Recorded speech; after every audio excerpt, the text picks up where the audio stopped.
السلام علیکم پیارے بچوں، میں ہوں آپ کا دوست عبدالرحمن۔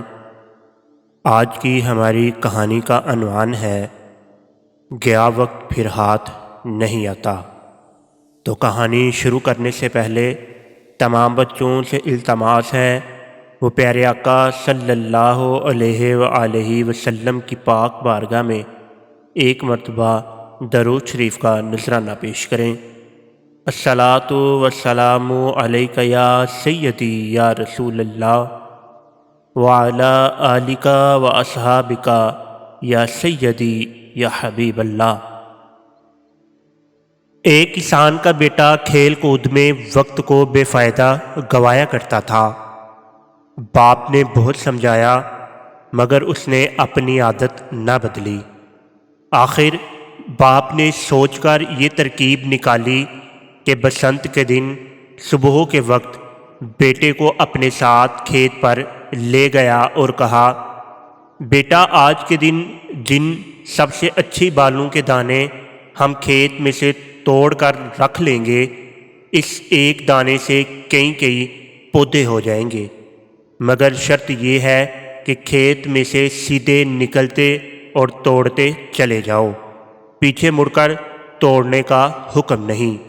اب تم کھیت میں جا کر 7-8 سب سے اچھی بالیں توڑ لاؤ۔ لڑکا شوق سے کھیت میں چلا گیا جہاں بہت سی پکی ہوئی بالیں آمنے سامنے دائیں بائیں موجود تھیں، مگر اس نے یہ سمجھ کر کہ آگے اس سے بھی اچھی ملیں گی کوئی بال نہ توڑی، یہاں تک کہ دوسرے کنارے تک جا پہنچا جہاں ابھی کچی بالیں تھیں۔ جی میں آیا کہ پھر کھیت میں جا کر اچھی بالیں توڑ لائے، مگر پیچھے مڑ کر نہ دیکھنے کی شرط ہو چکی تھی، اس لیے پشیمانی کے ساتھ خالی ہاتھ پلٹنا پڑا۔ باپ نے کہا، بیٹا کیا کوئی بھی اچھی بال تمہیں نظر نہیں آئی؟